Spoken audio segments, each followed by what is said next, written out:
Though Mack and Dillon believe there are far bigger issues to be concerned with in this election, Mack believes voters will make their decision based on this. Owning a bike can play a major role in a young child's life, as Jan says it gives kids their first opportunity to get some physical exercise. Many immigrants now uncertain of their futures here in the U.S., Rise continues to see the Syracuse community show them great amounts of support.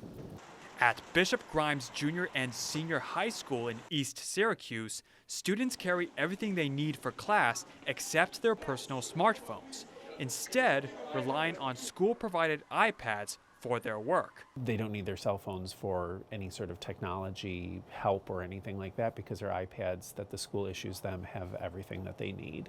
Bishop Grimes' policy is to have students place their cell phones in cases like this located in their homeroom and pick them up at the end of the day.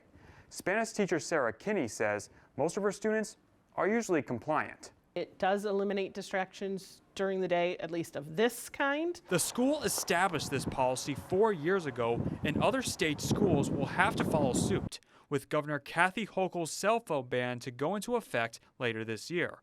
However, other districts like Central Square took a different route, allowing high school students to use their phones outside classroom areas. A spokesperson for Syracuse City says we have not implemented any new policies until we have more information from the state. Kinney says seniors are given a special privilege to keep their phone since They understand really the gravity of being on social media, that there's a time and a place for it, during the middle of class is neither the time nor the place. That time will be outside of the classroom. Louie Genovese, NCC News. 27 years, you want to tell me I'm not professional? Outrage among nearly 100 attendees at DeWitt Town Hall as the board voted to dissolve the East Syracuse Fire Protection District, instead opting to expand the town's own department.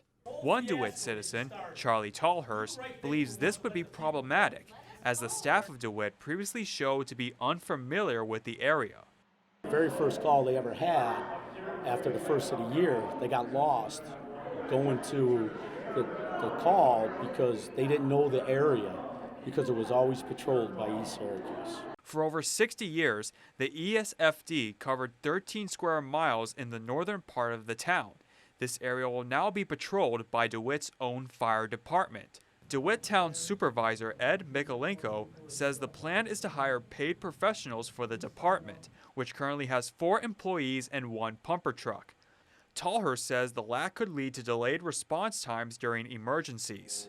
Even if Town of DeWitt gets there in 5 minutes, and if they need help, it's going to be another 5 minutes for that, so you're looking at 10 minutes for enough people to get there, depending on how bad the call is. Many attendees argue that the East Syracuse district has all the equipment and staff that they'll need. When asked why he can't just pay the people already there, Mikolenko's response led to this. One of the reasons is they're not professional. A remark that left everyone in shock, with ESFD President Scott McInnes labeling it completely uncalled for. I have no idea where that remark comes from. East Syracuse Fire Department has always presented itself in a very professional manner. That remark is unacceptable, especially from someone who's a town supervisor.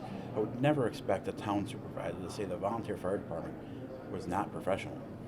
In a written statement, Mikolenko said one paid fire department will best serve our residents and businesses in providing superior fire protection services immediately. As for the ESFD, it will continue to operate in the village of East Syracuse, according to McInnes. I hope that we figure out a way to move forward and work with our neighboring fire departments and continue to provide coverage to the village of East Syracuse. The #1 priority going forward. In DeWitt, Louie Genovese, NCC News.